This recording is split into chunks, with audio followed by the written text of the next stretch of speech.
안녕하십니까. 지역 생존 프로젝트 우리 고향 안녕하십니까. 진행의 이승현입니다.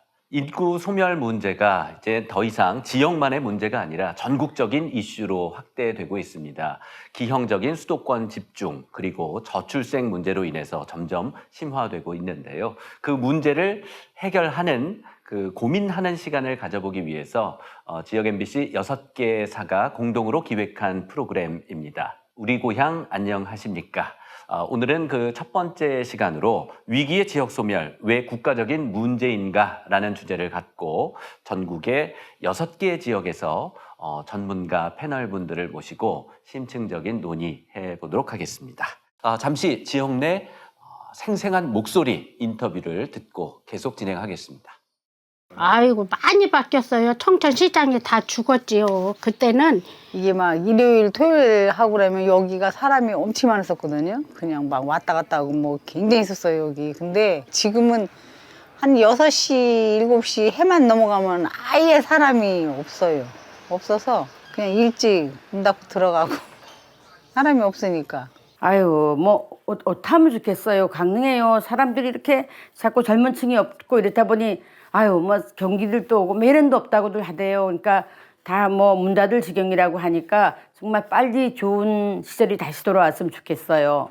초등학생이 없죠. 지금 여기서 저 속에 동네에서 그거 솔려 한나가 대학 간 사람이 제일 늦게 여기서 학교 다니는 애기요. 시골에서 이제 실어나려니까 옛날에는 뭐 참 한 집에 둘 씻어도 되는 걸 뭐 그랬었는데 시방 그렇게 없어졌어요.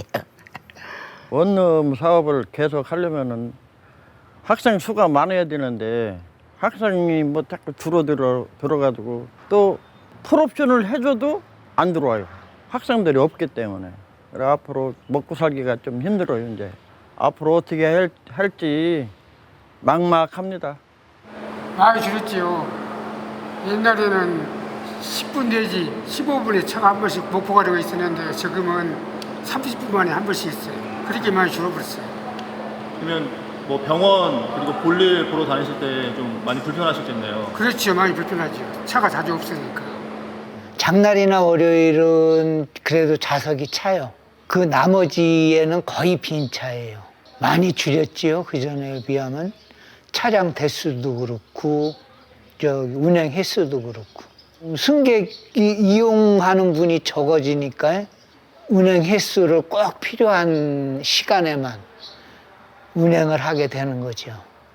제가 이제 애를 키우고 있다 보니까 거기서 체감을 많이 하고 있어요. 뭐 병원 아니면 학원만 해도 이 지역보다는 가깝게는 세동 신도시, 더 크게는 대전까지 나가는 상황들이 발생을 하고 있고요. 그러다 보니까 이 동네에서 끝까지 아이를 잘 키울 수 있을까 하는 걱정은 계속적으로 되고 있어요. 제가 이제 사업적으로 조금 더 발전해 나가고 키워나가고 싶은데 지방에서의 이런 한계점을 요즘에 체감하는 편이거든요. 그래서 계속 이런 식으로 가다가는 저의 업종이 과연 발전 가능성이 있을까 그런 것들이 계속 고민되는 지금 시기입니다.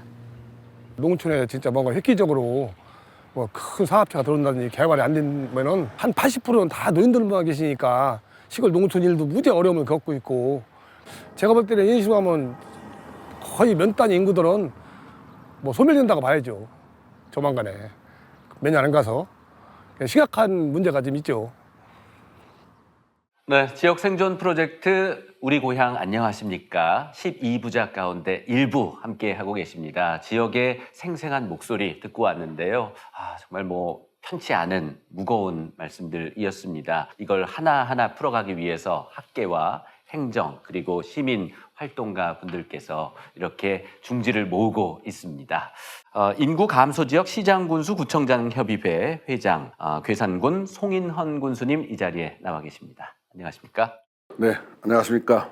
충청북도 자연특별시 11개 읍면이 다 정원인 괴산군수 송인헌입니다.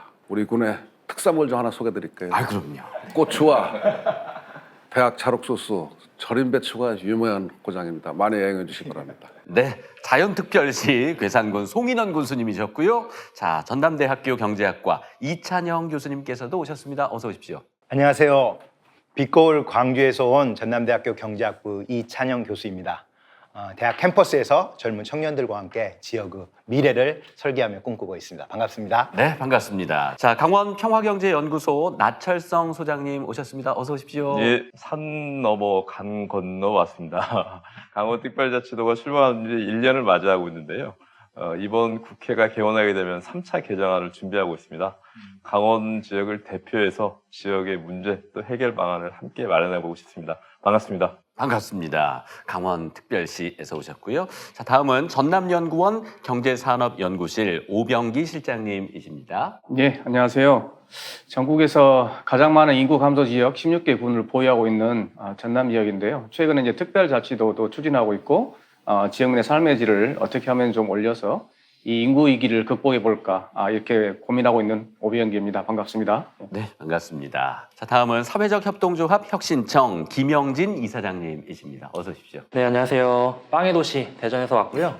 청년 문제나 이제 기후 위기 같이 꼭 필요한 해결이 필요한 문제지만 사람들이 실제로는 실천하기 좀 어려워하는 그런 문제들을 좀 해결하고 있습니다. 반갑습니다. 네, 반갑습니다. 자, 제주도에서 오셨습니다. 제주도시재생센터 홍명환 센터장님이십니다. 예, 반갑습니다. 산 넘어 오셨다고 그러는데 저는 바다 건너서 왔습니다. 네. 제주 도시재생센터 홍명환입니다. 좀 이 지방의 중소도시의 어떤 그 위기, 인구 감소 뭐 이런 문제 중심으로 해서 고민하고 있습니다. 오늘 좋은 시간 되었으면 합니다. 네, 우리가 인구 감소 문제, 저출생 문제, 뭐 시한폭탄처럼 이렇게 좀 크게 이야기하고 있긴 하지만 사실 현실을 받아들이고 우리가 어떻게 잘 살 수 있을까, 각 지역에서 고루 잘 살 수 있을까, 어떻게 하면 더 행복할 수 있을까 이런 고민들을 하는 시간이면 좋겠는데요. 특히나 지역에 계시면서 행정 그리고 정치를 담당하시는 분들의 고민도 깊으실 것 같습니다. 우리 괴산 군수님께서는 또 이제 전국 시도, 시장, 군수, 구청장 협의회장을 맡고 계신데요. 어떻게 대응하고 계신가요? 다 아시다시피 이제 국가적으로도 2020년에 이제 사망자 수가 출생자 수를 넘어섰어요. 데드크로스가 이제 발생이 됐습니다. 인구 감소 지역이 이제 21년도에 89개 지방자치대가 이제 지정이 됐어요. 그 중에서 저도 이제 하나 들어가는데 작년에는 이제 대통령 직속 지방시도위원회가 이제 하나 이제 개설이 됐고 또 국회도 인구 위기 특별위원회가 이제 구성되기도 했습니다. 그래서 이제 이에 대해서 이제 적극적으로다가 우리 89개 지방자치단체에서도 대응을 하지만은 그래도 인구 감소에 대한 것은 저들이 많이 아이디어도 발굴하고 무슨 정책도 발굴해서 중앙에다 많이 전달을 해서 또 수용된 것도 있습니다. 뒤에 가서 차후에 또 말씀드리도록 하겠습니다. 자, 우리 지역 소멸 문제 이게 경제적인 문제와 뭐 때려야 뗄 수 없는 문제일 텐데요. 경제적인 분야에서 한번 말씀을 해주시면 좋을 것 같은데요. 이찬영 교수님, 지역 간의 편차도 굉장히 크잖아요. 일단 인구 문제를 말씀해 주셨는데 보통 수도권이 저희 면적으로 하면 한 11, 2% 되는 것 같습니다. 근데 인구가 지금 50%를 넘고 있고요. 제가 그 전 세계를 한번 비교해 보니까 그 다음으로는 한 도쿄 지역인데 동경이 한 30% 중반대. 그러니까 우리나라가 굉장히 이례적인 거죠. 근데 이제 경제적인 측면을 보면은 그 GRDP 기준 어떤 생산 소비 어떤 기준점인데요. 2015년에 이미 수도권이 50%를 넘었고요. 2022년으로는 벌써 한 53% 정도 됩니다. 점점점 커지고 있고요. 그리고 국내 1000대 기업 중에서 4곳 가운데 3곳, 약 75%가 수도권에 집중되어 있습니다. 다시 말하면 사람도 일자리도 다 지금 수도권으로 지금 쏠리고 있다라고 말씀드릴 수 있어요.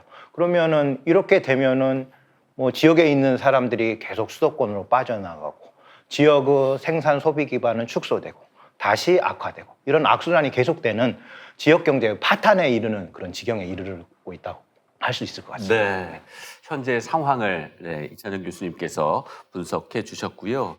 전남연구원에서도 뭐 해당 산업 그리고 또 기업 유치 이런 데 대한 어젠더를 제시하기도 하고 분석도 하고 계시죠? 네, 이찬영 교수님께서 금방 2015년 말씀이 굉장히 중요한 포인트예요. 지금 많은 그 전문가 학자들이 2015년에 뭔가 바뀌었다 이런 얘기를 많이 하는데 가장 중요한 변화 중에 하나가 아마 이제 산업이나 기업들의 어떤 디지털 전환이 본격화된 시기다 이렇게 얘기하거든요. 그런데 이제 우리가 일반적으로 생각해 봤을 때 농수축산업이나 중화공업 같은 그런 주력 제조업은 디지털 전환이 쉽지 않은 업종들입니다. 근데 이런 업종들이 대부분 다 비수도권 지역에 집중되어 있고, 그러다 보니까 디지털 전환이 좀 더 수월하고 좀 더 고부 가치를 창출할 수 있는 뭐 반도체, 디스플레이, 뭐 데이터 산업 이런 것들은 수도권에 다 있고, 좀 더 부가치를 많이 창출할 수 있는 지역으로 사람과 자본이 몰릴 수밖에 없고, 이렇게 해서 이제 비수도권에서는 그쪽으로 이제 옮겨갈 수 없는 이런 상황이다.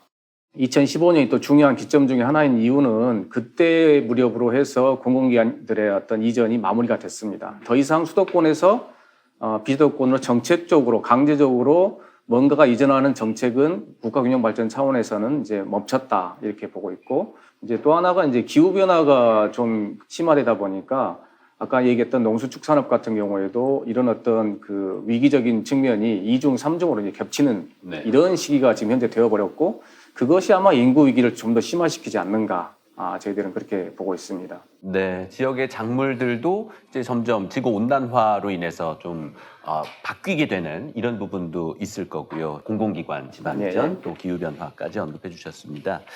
이제 경제 구조가 바뀌는 거는 뭐 세계적인 추세라고는 하지만 우리나라처럼 이렇게 수도권에 집중되는 것, 해외와 비교해서는 어떻게 나타날지 그것도 좀 궁금한데요. 나철성 소장님께서는 강원도 지역에 대해서는 어떻게 분석을 하고 계신지요?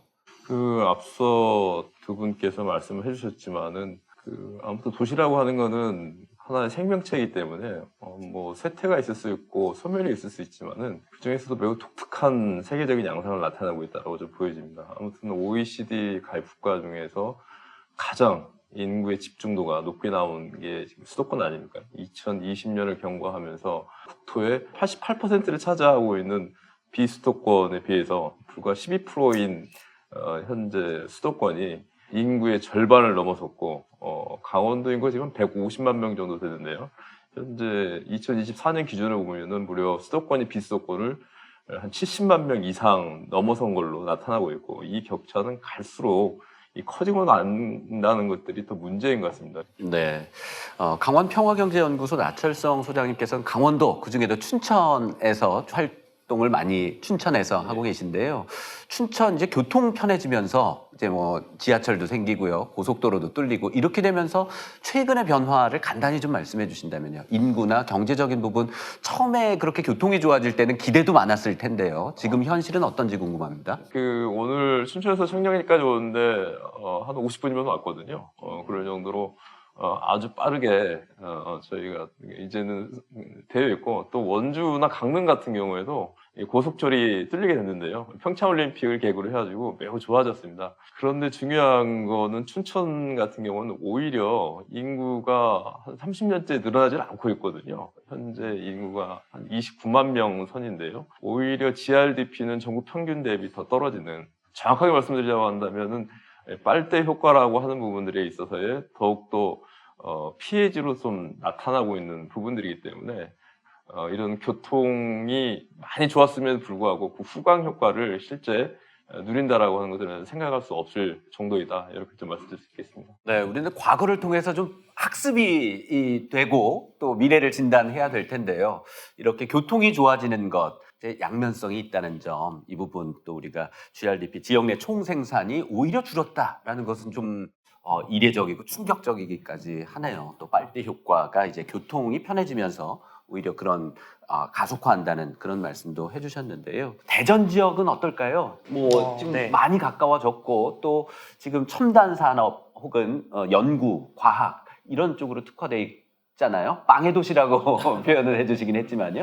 대전 같은 경우도 사실은 이제 그 KTX나 여러 가지 고속도로 때문에 실제로 이제 서울하고 대전에서의 이제 이동성의 편의 때문에 사실 좀 그 손해 아닌 손해를 좀 보고 있는 지점이 있는 것 같아요. 그러니까 특히 이제 대전 같은 경우는 공공기관들이 굉장히 빠른 시기에 이제 이전을 했었는데, 그 사실 이제 금요일 저녁만 되면은 대전에 있는 모든 공공기관 담당자들이 다 집에 가려고, 혹은 이제 매일 저녁에 집에 가려고 그렇게 출퇴근을 하거든요. 그러니까 사실은 직장만 지역에 있고, 사실상 내가 소중하게 여기고 가장 많은 시간을 보내는 가족들은 다 수도권에 있는 사람들이 더 많은 이런 기형적인 구조를 가장 많이 띠고 있는 곳 중에 하나가 대전인 것 같고요. 또 사실 이제 대전 같은 경우도 수도권과 비수도권 얘기를 했지만, 그 수도권이 여러 자원들을 이제 블랙홀처럼 빨아들이듯이 대전 역시도 사실은 주변의 충남이나 충북 지역의 작은 시군 지역들에 여러 자원들을 사실 빨아들이고 있는 작은 블랙홀 같은 역할들을 하고 있는 측면들이 또 있습니다. 그래서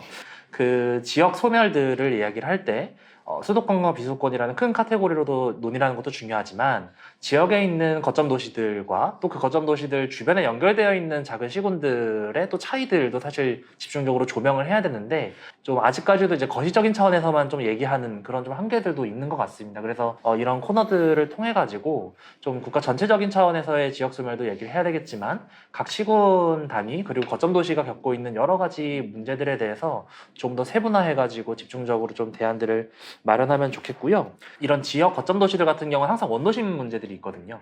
근데 대전 같은 경우는 이제 동부와 이제 서부의 격차가 굉장히 심하거든요. 그러니까 그 서쪽으로 갈수록 신도심 지역이다 보니까 인구나 여러 인프라들이 다 쏠리고 있습니다. 그래서 대전 같은 경우도 이제 올해 기준으로 그 초등학교 입학생이 10명 이하인 곳이 11군데인데 이 대부분의 초등학교들이 대부분 다 동부 지역, 그러니까 원도심 지역에 쏠려 있습니다. 그래서 인구 감소나 여러 문제들이 도시 안에서의 이제 이런 원도심 격차들을 더 심화시키고 있는 그런 문제들도 같이 있는 것 같아서 그런 부분들을 좀 앞으로 좀 집중 조명해야 될 것 같습니다. 네, 사회적 협동조합 혁신청 김영진 이사장님께서는 이제 지역의 거점 도시와 또 작은 시군 간에서도 이제 뭐 빨대 효과까지는 아니겠지만 이제 흡수를 하는 편차가 좀 있다는 지적까지도 해주셨습니다. 이 부분까지도 우리가 깊이 숙고해 봐야 될 것 같은데요. 수도권 공화국이라는 말이 이제는 뭐 과장으로 들리지를 않고요. 그 제주의 경우는 어떨까 싶습니다. 제주 특별자치도 뭐 선포를 하고 많은 뭐 관광객들이 이제 이동을 하고 있고요. 또 한 달 살기 또 많이들 하고 있어서 물론 주민등록을 옮기는 건 아니지만 많은 유동 인구가 있는데요. 제주의 상황은 어떤가요? 지역의 특색에 맞게끔 발전 방향을 좀 찾아는 그런 제주특별자치도가 출범한 이후에 저비용 항공 시대가 이제 2015년 전후로 열리면서 제주도에 대한 접근성이 상당히 이제 개선이 이루어지게 됩니다. 각종 지역 개발 호재들하고 맞물리면서 제주 인구가 전체적으로 55만 정도였는데 7, 8년 사이에 인구가 68만 거의 70만까지 4분의 1이 증가하는 이런 현상들이 이제 발생을 이제 했었습니다. 그러다 보니까 이제 주거 비용이 이제 서울 다음으로 주거 비용이 높아지고 또 그런데 이제 의료라든지 이런 부분들, 교육 수준들은 이게 개선이 높아지지 못하다 보니까 중대한 질환이 생기면 서울로 와야 되고 또 교육 수준이나 이런 부분들이 조금 더 어떤 개선이 안 되니까 다시 수도권으로 빠지고 그렇게 하면서 제주도 같은 경우도 2022년 8월을 기점으로 해갖고 이 인구 증가가 이제 멈추고 인구 유출이 이제 증가하는 이게 지속 가능하지가 못하더라. 네, 또 다른 관점이네요. 55만에서 이제 70만 가까이 되면서 이제 2022년 8월을 기점으로 25%포인트 증가했다가 지금은 뭐 유출이 되고 있는 상황인데 일시적으로 인구가 늘게 되면 또 물가가 오르고 주택이 오르고 이래서 원주민들은 삶이 좀 어려워지는 혹은 뭐 불편한 이런 점도 있고 또 다시 또 기복이 있을 때는 지역에는 문제가 될 수도 있고요.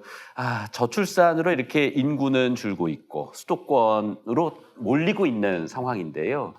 경제적인 관점에서 이제 이찬영 교수님께 좀 여쭙자면 이렇게 지역 불균형이 있으면 이제 건강치 못한 거잖아요. 네, 이걸 경제학적으로는 어떻게 분석을 하고 계시는지요? 일단 수도권 보면은 굉장히 출퇴근 시간이 세계 다른 도시에 비해서 굉장히 길입니다. 제가 알기로는 한 평균 50분에서 1시간. 이 말은 결과적으로 삶에 있어서 조금 여유가 많지 않을 수 있다는 측면이고요. 그러니까 수도권 집중은 결과적으로 우리 젊은이들의 어떤 결혼이라든가 출산에 대한 의사결정을 왜곡해서 결과적으로 지역뿐만 아니라 우리나라 전체의 인구 감소를 유발한다는 점에서 저는 전적으로 동의하고요. 그 외적인 문제도 한번 짚어볼 필요가 있을 것 같습니다. 일단 환경 문제를 좀 짚어볼 필요가 있어요. 인구가 한 곳에 집중되어 있다. 이건 굉장히 환경을 더 피폐시킬 가능성이 굉장히 높습니다. 일예로 만약에 이제 우리 지금 쓰레기가 굉장히 많이 이렇게 발생을 하는데요.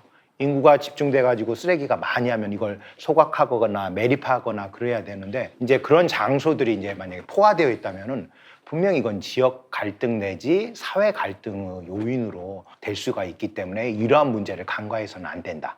뿐만 아니라 대기 오염도 말할 것도 없을 것 같습니다. 문화적인 측면도 좀 오픈 이야기를 통해서 한번 제가 말씀드리고 싶어요. 제가 월요일 수업을 하는데 한 학생이 눈이 좀 부시시하더라고요. 그래서 이 학생이 왜 이렇게 눈이 부시시하나, 뭐 밤새 아르바이트를 했나라고 저는 생각을 했는데 한번 살짝 물어봤어요.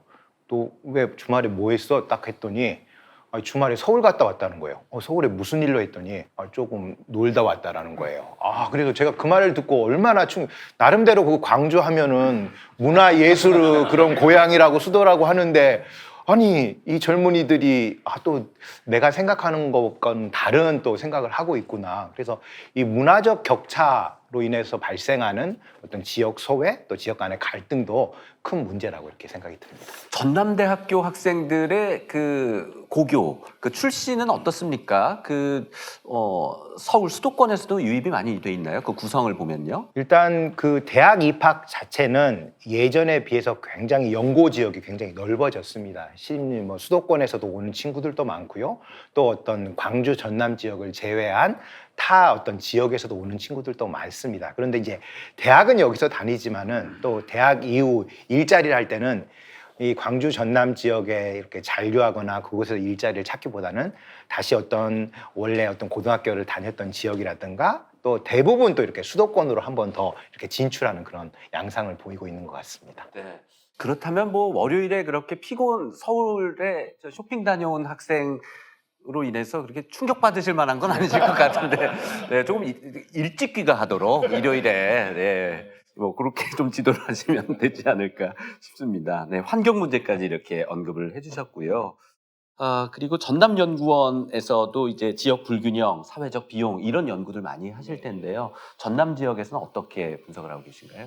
예, 그 전남 지역은 뭐 우리가 일반적으로 알고 있는 것처럼 농도라고 많이들 얘기하십니다만은 사실은 뭐 철강, 석유화학, 조선산업 같은 중화학공업도 이제 굉장히 중요한 경제 한 축을 이제 차지하고 있는 지역이기도 하고요. 그 지역 간의 불균형이 발생함으로 인해서 이제 인구가 유출되고 하는 여러 가지 문제들을 놓고 봤을 때 이건 제가 볼 때는 지불하지 않아도 되는 사회적인 기회비용이 발생한다 이렇게 생각을 합니다.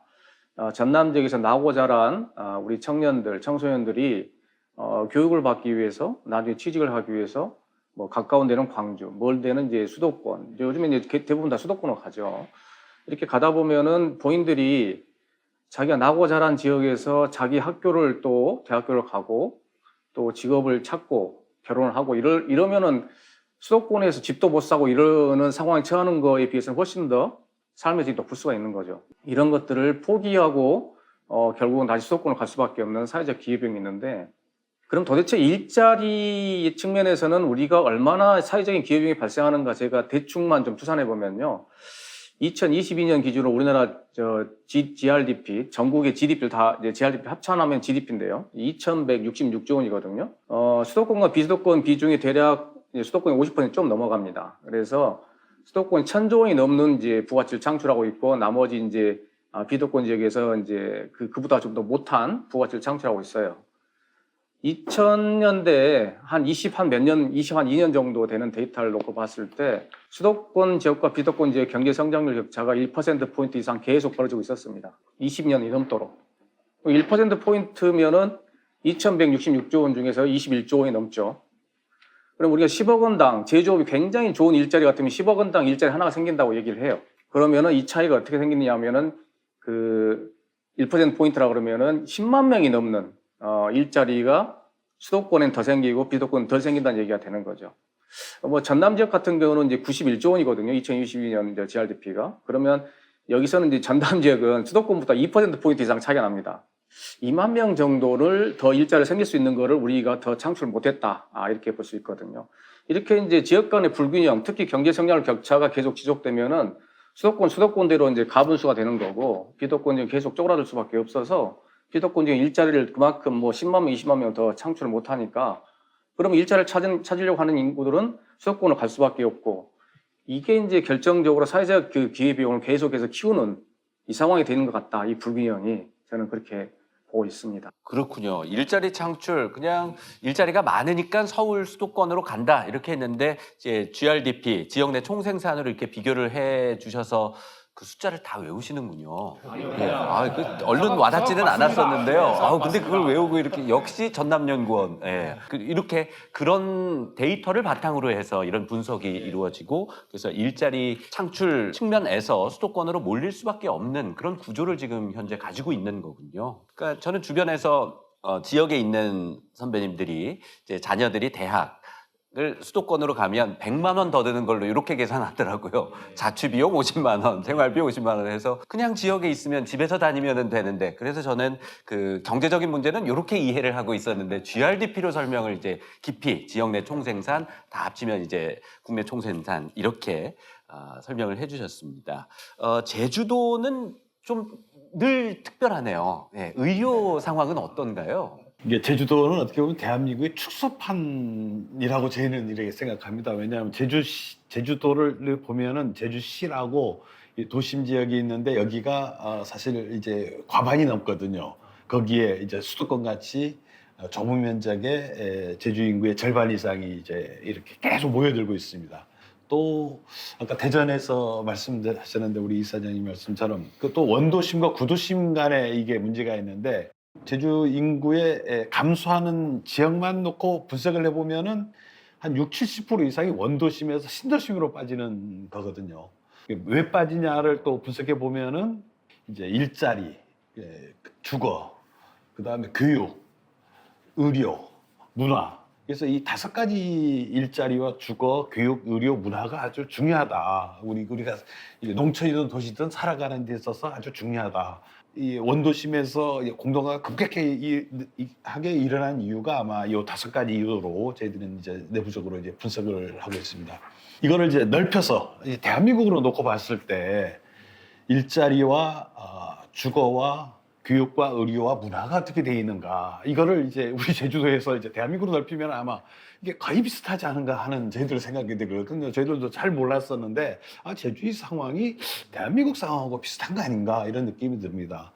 뭐 교육은 우리가 잘 아시면 대학이 사실 이제 수도권에 쏠림이 돼 있고 지방 대학들이 사실 이게 여건이 좋지 않습니다. 그다음 교육, 의료도 지금 제주 같은 경우 우리 이게 뭐 중증 환자들은 다 서울로 오거든요. 비행기 타고 와서 의료 시설은 점점 더 열악해지고 그래서 교육과 의료 그 다음에 일자리도 이게 만만치가 않습니다. 일자리가 저희들도 이제 하다 보니까 관광 산업 위주로 이렇게 하다 보니까 이게 관광 산업의 특징이 이게 숙박 음식업들이 저임금이거든요. 이러다 보니까 우리가 10년 동안 많은 개발을 하고 이렇게 했는데 이게 저임금이에요.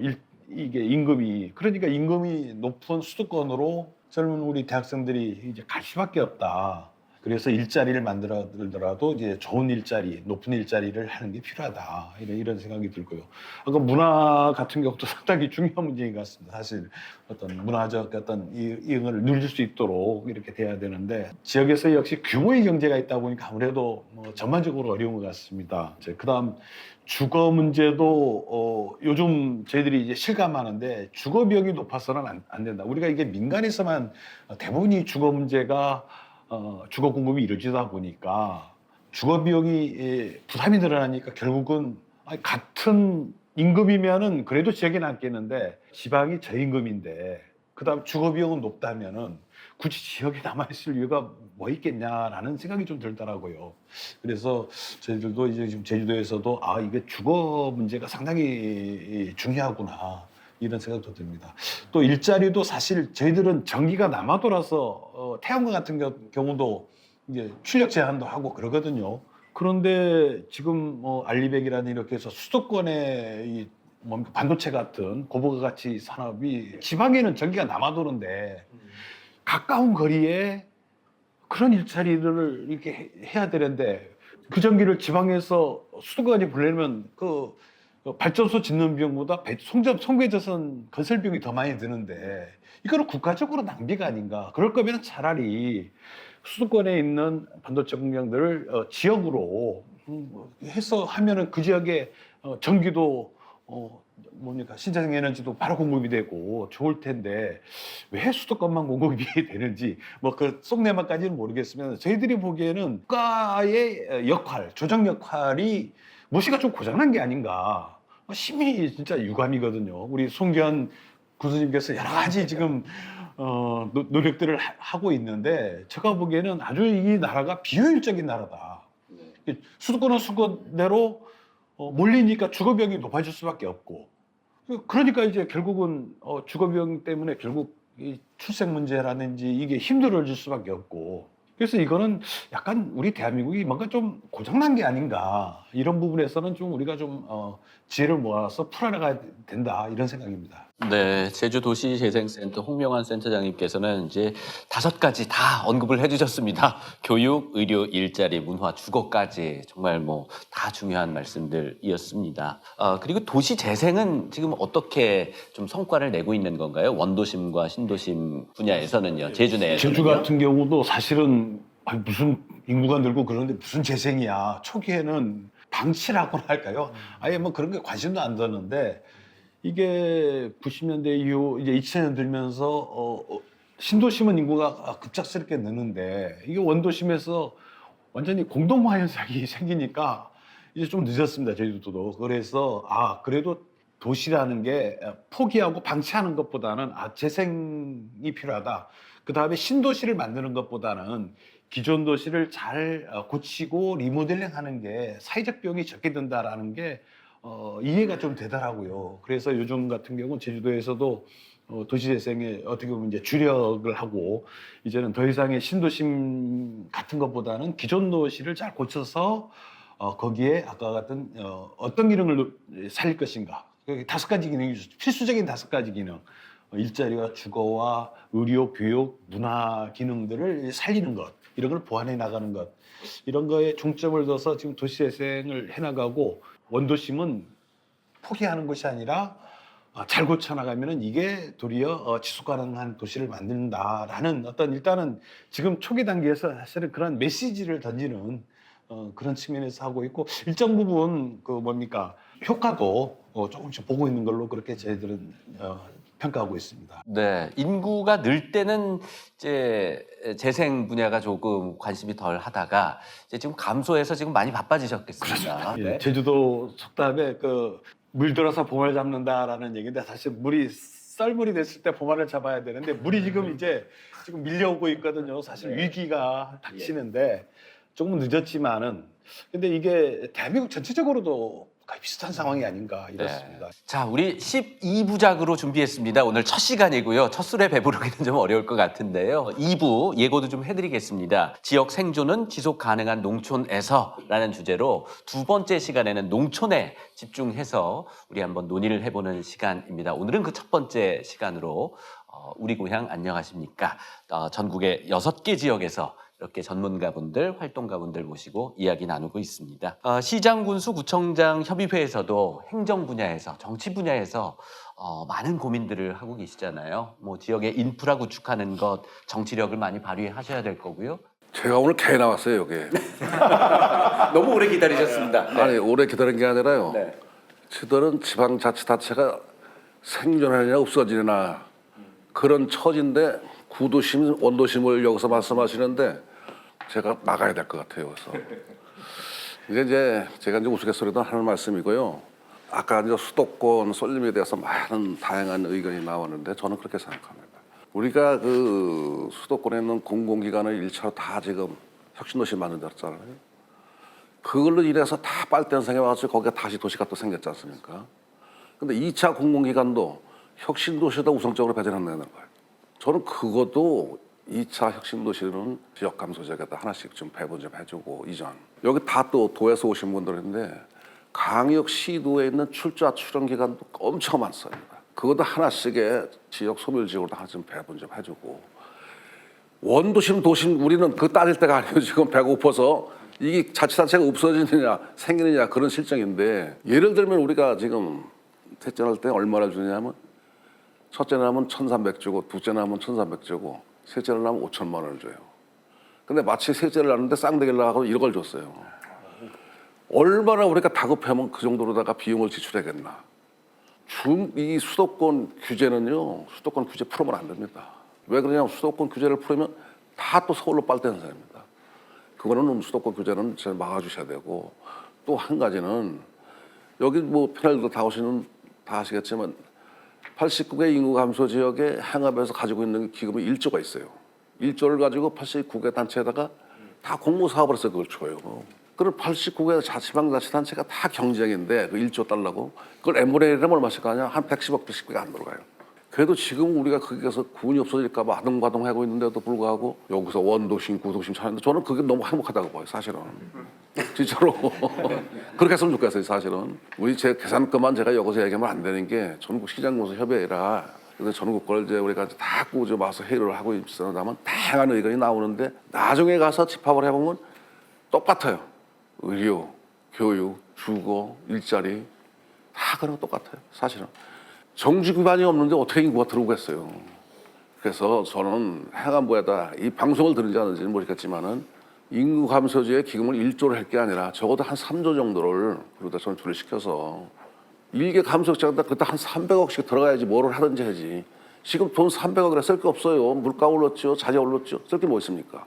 그래서 우리 패널님들은 너무 좋은 말씀을 많이 하시는데 한 번쯤은 광역 시도에 있는 출자 추정 기관도 인구 감소 지역에 다 89개 가라는 건 아니에요.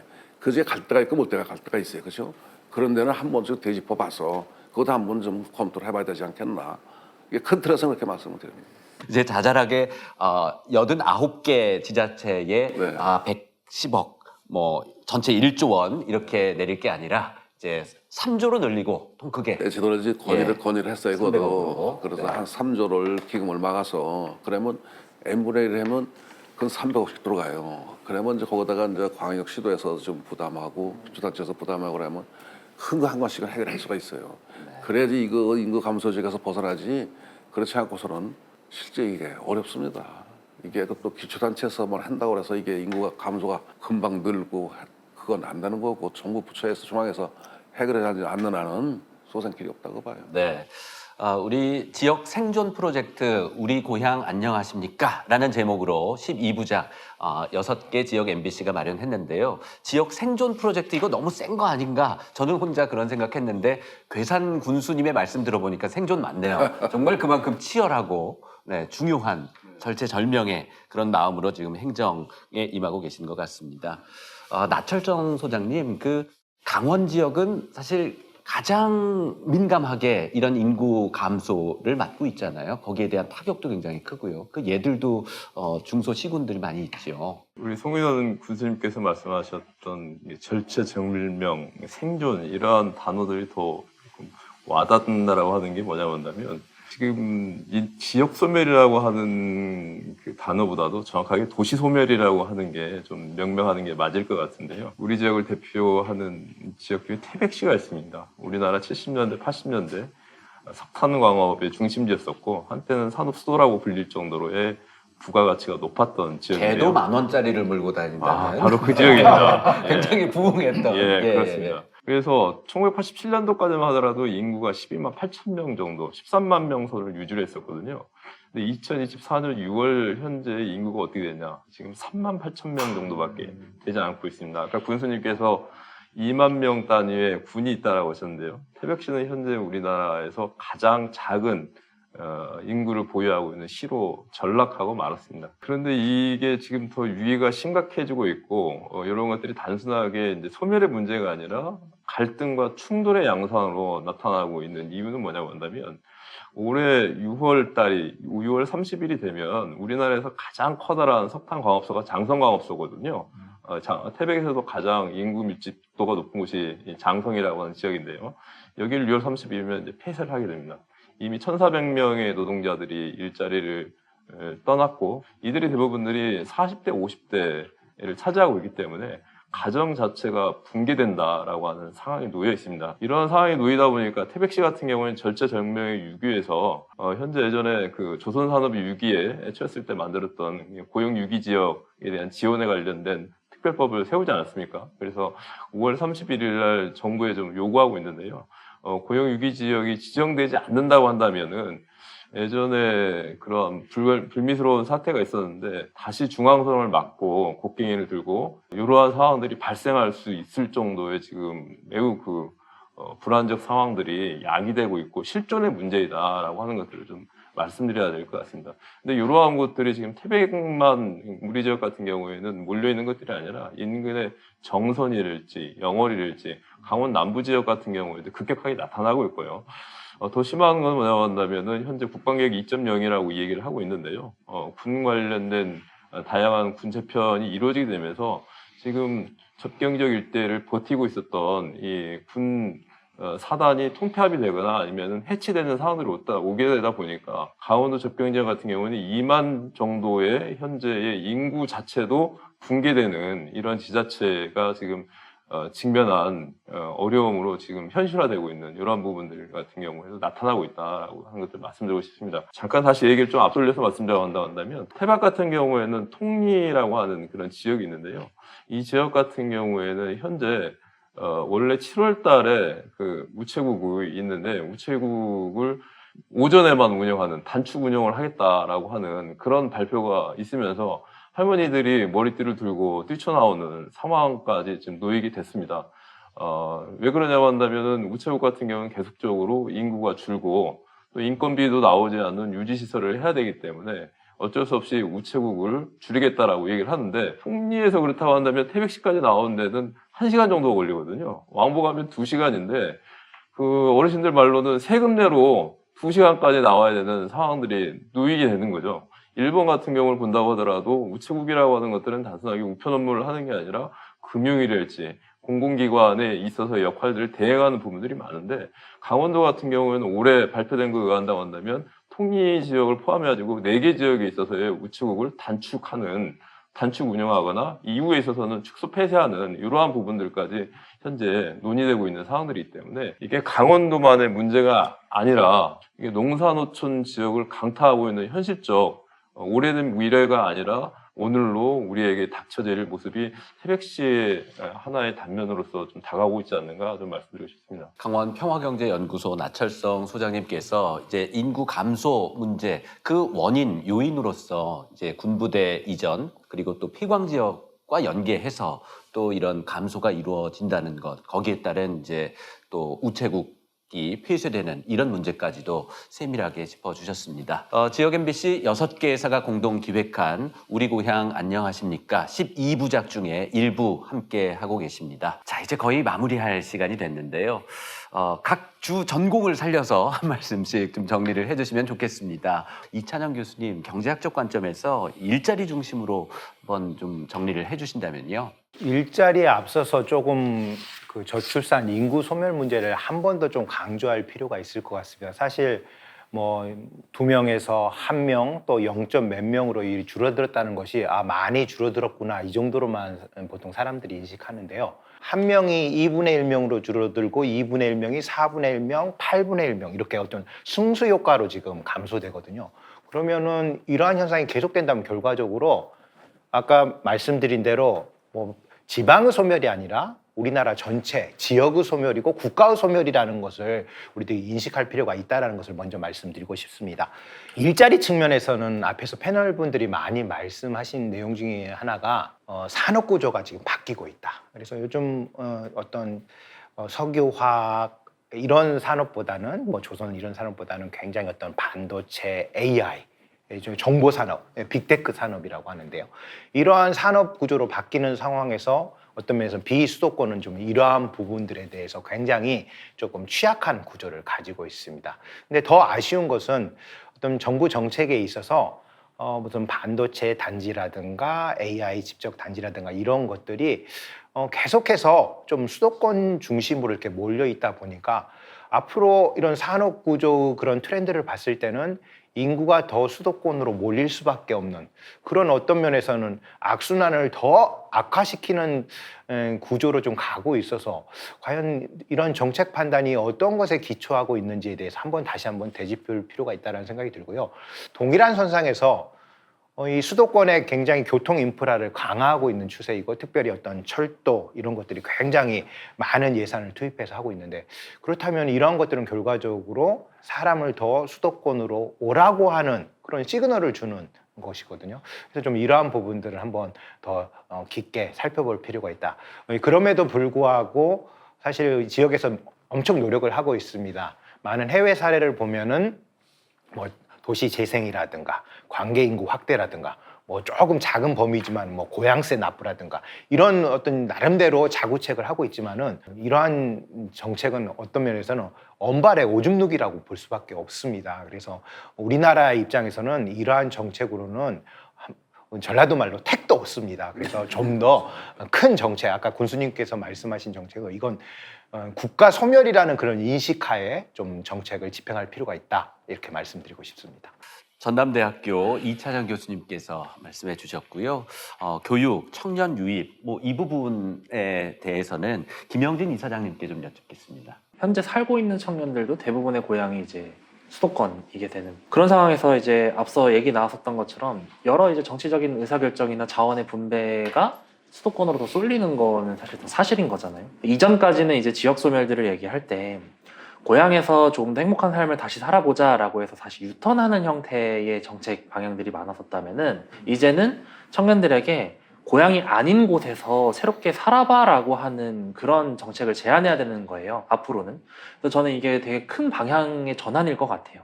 그랬을 때 각각의 지역들이 어떤 방식으로 청년들에게 좀 행복한 삶을 제시할 수 있을까, 그 부분들을 조금 더 고민하는 것도 좀 필요할 것 같고요. 그리고 사실 저는 지역 소멸이라고 하는 이슈를 얘기할 때 항상 많이 얘기하는 게 청년 인구를 어떻게 하면 다시 유입하게 할 수 있을까, 이런 얘기들을 많이 하는데 저는 근데 사실은 그런 방식으로 유입된 청년들은 또 얼마 못 가서 다시 또 유출될 거라고 생각을 하거든요. 오랫동안 살기에는 사실 지역이라고 하는 곳들이 인프라가 부족한 게 또 사실이니까요.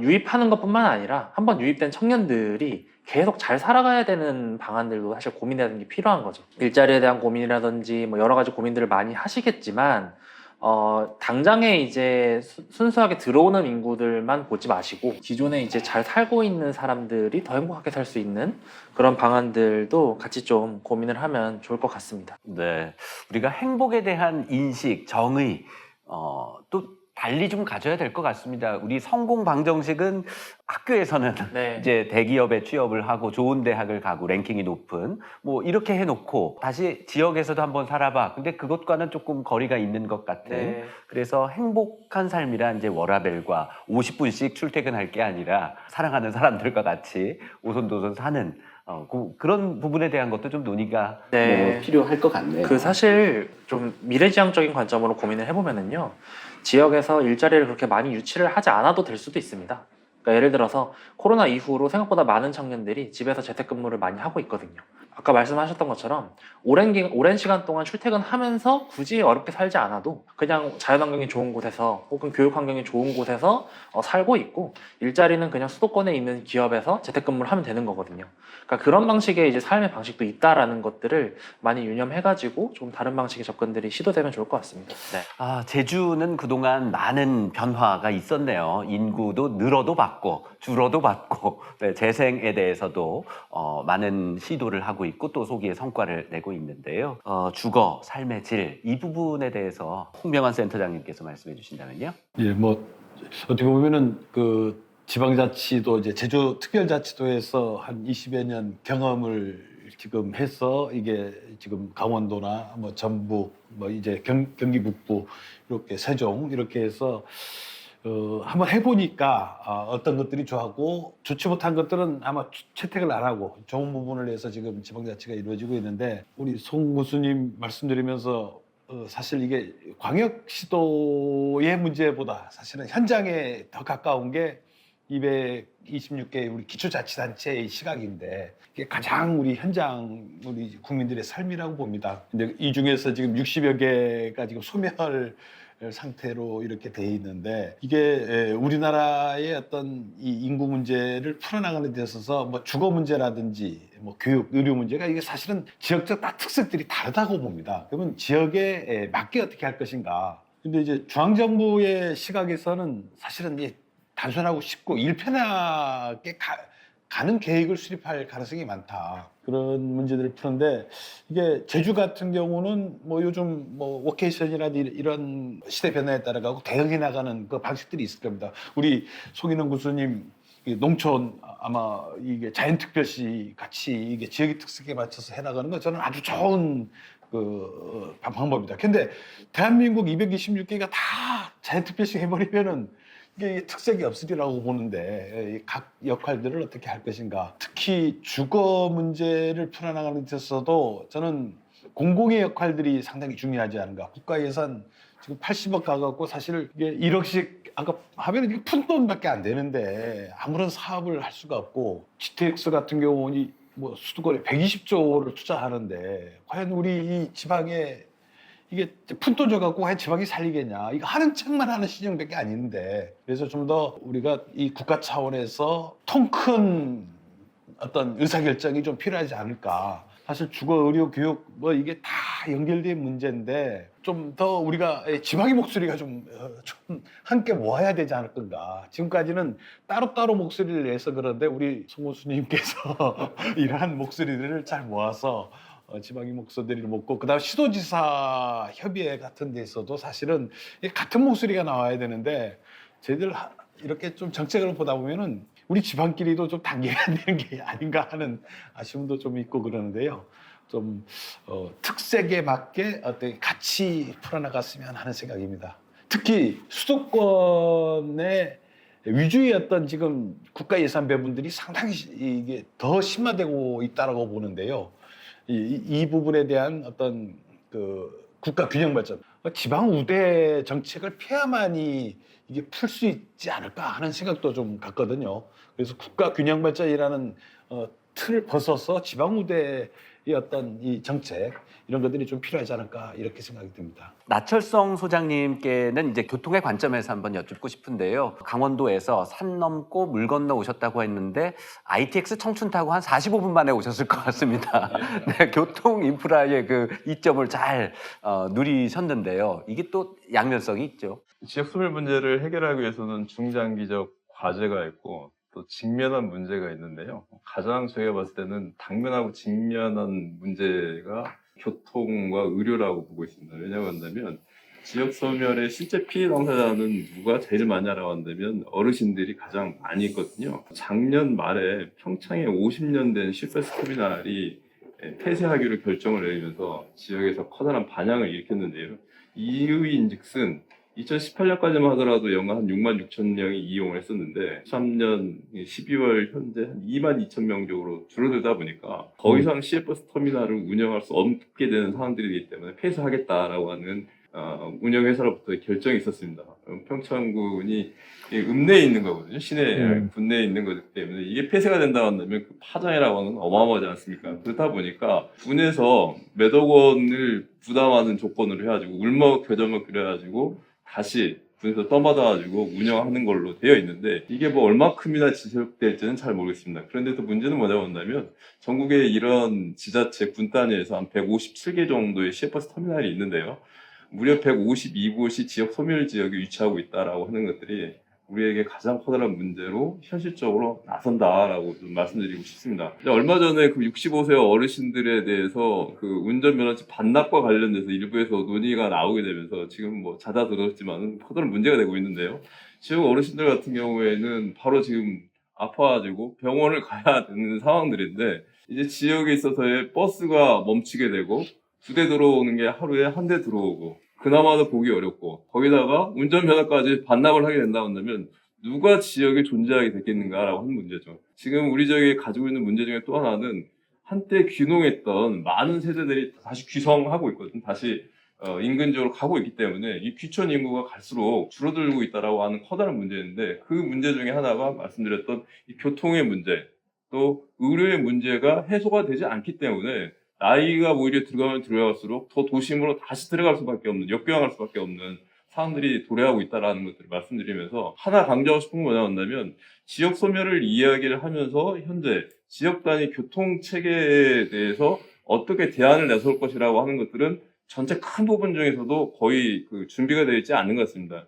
지역에서는 이 대중교통 문제들이 매우 심각하기 때문에 아까 말씀하셨던 대로 GTX 같은 경우는 120조를 넣는다고 하지만은 지금 지역에서는 당장 시내버스 운영들이 어려운 상황들입니다.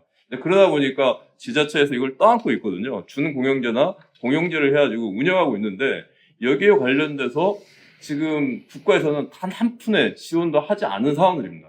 근데 앞으로 운영한다면 이러한 부분들을 지자체가 시 3만, 4만, 2만 되는 이러한 그 군 단위, 시 단위에서 이걸 부담한다고 된다고 한다면 그건 더 이상 유지할 수가 없는 부분들인데 전혀 그 지역 소멸 대책을 본다고 한다면 특히 대중교통에 있어서의 국가 책무를 어떻게 강화할 것인가라고 하는 대책이 나오지 않는 것들이 매우 심각한 문제이기 때문에 이와 관련돼서 거대 교통망들에 있어서의 다시 활성화하고 정비하는 것도 중요하지만 지역 소멸 문제를 당면에서 해결하기 위해서는 반드시 지역에서 직면한 대중교통 체계에 대한 국가적 차원에 있어서의 대책 마련이 매우 시급하다라고 하는 현장 증언을 좀 드리고 싶습니다. 네, 감사합니다. 역시 이렇게 6개 지역에서 6분이 지역에 계신 분들이 한 자리에 모여서 말씀하니까 정말 중요한 말씀.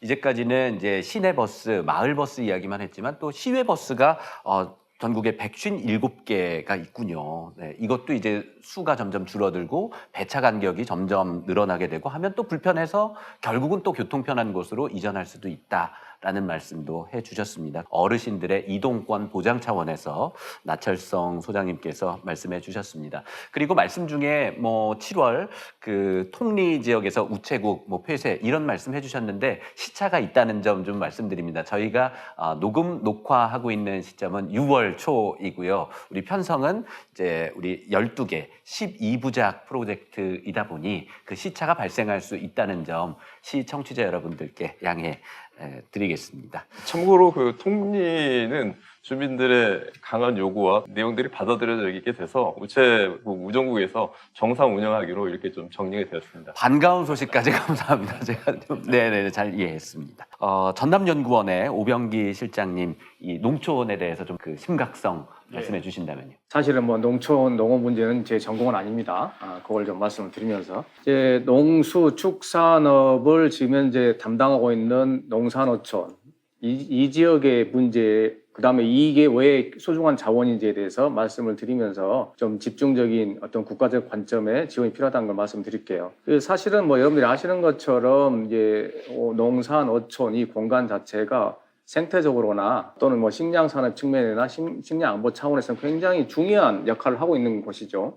수도권으로 생각해 봤을 때 수도권에서는 경기도 북부 일부 지역에서나 좀 이 농업이나 이제 축산업이 좀 이루어지고 있을 뿐이고 우리나라 전국적으로 봤을 때 이제 이 식량 산업 대부분은 다 우리 농촌 공간, 어촌 공간, 산촌 공간에서 이루어지고 있다 이렇게 볼 수밖에 없죠. 최근에 이제 김이 너무 이제 수출이 잘 돼가지고 막 전국적으로 이슈가 되기도 했는데 생태적 관점에 봤을 때 이제 농업이나 이제 수산업이 얼마나 우리한테 중요한 건지는 또 기후 변화 측면에서도 언급 안 할 수가 없는데요. 해조류가 흡수하는 온실가스가 육상 생태계에서 농업의 50배가 넘는다는 얘기가 있어요. 그 정도로 이 생태적으로도 굉장히 중요하고 식량 안보 차원에서나 이제 식량 산업 측면에서나 우리 식량 작업률이 우리 2020년도 우리나라가 45.8%밖에 안 됩니다. 이 정도밖에 안 되는데 만약에 이 비수도권 지역, 농촌 지역에서 이 농수축산물이 생산이 인력이 없어서 안 되거나 덜 되면은 그 피해는 고스란히 전 국민이 다 보는데 특히 수도권의 인구가 50%가 넘으니까 더 많은 피해를 볼 수밖에 없는 거죠. 수도권에서도 이 생산되는 것들이 제가 사실 농업만 얘기했습니다만은 제조, 그 다음에 에너지, 전력 에너지, 각종 제조업 생산물이라든가 이런 것들 다 따져봤을 때 자기들이 스스로 수도권에 있는 그 정책 결정자들이나 사람들까지도 비수도권 지역과 공생을 할 수밖에 없다, 공생을 해야 된다, 이런 인식의 전환이 좀 필요하고 이 농촌 공간의 지속 가능성을 확보할 수 있도록 국가 차원에서 전폭적인 어떤 제도적으로나 예산적으로나 이런 지원이 뒤따라되지 않는가. 그런 것 중에 하나가 아까 지방소멸 대응기금 이런 돈들도 좀 더 대폭적인 어떤 증액 이런 게 필요하다 이렇게 생각하고 있습니다. 네, 감사합니다. 오병기 실장님께서 말씀해 주셨고요. 지방소멸 대응기금 증액 필요하다. 같은 의견을 갖고 계신 송인헌 군수님께 말씀 이어서 오늘 좀 정리를 부탁드리겠습니다. 네, 이제 앞에서 다 좋은 말씀 다 하셨는데 이 인구 감소 지역에 일자리가 제일 중요하다 그러셨는데 저는 그렇게 생각합니다. 인구 감소 지역에 아무리 공장의 온들 자원이 있습니까? 그래서 저는 거기서 반대로 다 푸드테크 단지를 만들어요. 그래서 노동 집약적인 거, 청소년들이 안 나가고 지금 우리 계산군 같은 경우에는 나갔다가 들어온 기농인들이 자손들이 다 거의 다 들어왔어요. 그래서 인구가 지금 거의 뭐 줄지는 않는 편인데 농업은 사실상은 아까 우리 연구원님 말씀하셨지만은 식량 안보 산업이지만 생명 산업이거든요. 농업은 없어지지 않아요. 농업 없어지면 뭐 다 사람 다 죽는 거잖아요. 그래도 이제 중앙에서는 그 이제 또 대통령 직속에 이제 지방시대위원회가 이제 출범을 했고 또 국회에도 이제 인구위기 특별위원회가 이제 설치가 됐고 우리도 지방자치단체도 이제 인구 감소적 협의가 이제 창설이 됐고 또 저번에 이제 정부에서 발표한 이제 사회부총리급 하나 이제 신설이 되면 어느 정도의 이제 소통 창구는 됐다고 봐요. 이제 너무 우리도 뭐 중앙정부를 몰아칠 게 아니라 서로 다 이제 논의하면서 가는데 제일 이제 문제는 지방자치단체 감소 지역은 재정이 제일 문제입니다. 재정이 인구 감소 지역하고 아닌 데하고는 좀 차원이 좀 틀려야 돼요. 조금은 좀 바꿔서 감소 지역을 좀 우대를 해줘서 뭐 조금을 더 준다든가 그래서 좀 지방으로다가 이양을 좀 해주시고 나서 중앙에서 지도 감독을 열심히 해라 이게 그걸 어떻게 잘하나 못하나 그런 것도 하나의 방법이 아닌가. 인구 감소 지역이 자립도가 10% 넘는데 하나도 없어요. 우리 계산권도 자립도가 10%가 안 돼요. 소멸에서 벗어나려면 중앙에서 과감하게 지방을 이양을 해서 그래서 돈을 줬으면 거기에 준 것만큼 지도 감독 철저히 좀 하고 수시 와서 확인도 좀 하고 그래야 되지 않겠나 그렇게 말씀을 드리고 행정적이나 재정적인 거는 모든 거를 좀 전국의 226개 기초단체가 똑같이 줄 게 아니라 인구 감소 지역에서 살아남게 벗어남게 하려면 외를 규정을 많이 줘서 또 그거 좀 규칙을 변경한다든가 그러면 저 인구 감소 지역에서 벗어나지 않겠나 이렇게 생각을 하고 특히나 뭐 인구 감소 지역은 다 여건이 똑같습니다. 패널님들이 말씀하신 게 뭐 교육, 의료, 뭐 주거, 뭐 문화예술 다 똑같아요 사실은. 그래서 이제 그게 벗어나려면은 절대적인 게 중앙의 재정이다. 그걸 좀 저는 어필하고 싶어요 사실은. 자치단체에서는 어렵습니다 솔직히 해서. 그리고 또 한 가지 또 말씀을 드린다면 인구 감소 지역에 주는 게 1조 원이라 그랬잖아요. 다 공무사업을 해서 따와야 돼요. 공무사업. 그러면 89개 자치단체가 다 경쟁을 해야 되는 거예요. 그래서 아까도 제가 전자에 말씀드렸지만 한 3조를 늘려서 1년에 한 300억씩 주란 말이에요. 그러면 또 광역시도에서 또 부담을 하고 기초단체에서 부담을 하고 한 500억 정도만 돼도 큰 거 하나씩은 덜어낼 수가 있다. 뭐가라도 보이는 게 있어야 되는데 89개 지방자치단체에서 다 공모사업을 하니까 중앙에서 얼마 주고 해서 다 거의 대도소에게 나눠준단 말이에요. 뭘 가지고 해요? 재정도 어렵지만 중앙에도 그래도 좀 한 3조 정도 좀 해가지고 그러면 한 300억씩은 돌아가잖아요. 그러자면 좀 벗어나지 않을까 그렇게 봅니다. 네. 3조 300억씩 예, 그것도 기억을 해보겠습니다. 앞서서는 우리 시장군수협의회 회장님께서 굉장히 세게 말씀해 주셨는데 역시 너무 세게 하면 또 안 됐어요. 마무리는 또 역시 굉장히 노련하십니다. 또 중앙부처에 가시면 또 이렇게 하시겠죠. 되게 설득력이 있으실 것 같습니다. 응원하겠습니다. 네. 네, 편지가 한 통 도착했네요. 지역에서 행복을 찾기 위해서 애쓰고 계신 분입니다. 서울시립대학교 정석 교수님인데요. 정쌤의 로컬에서 온 편지 함께 보시죠.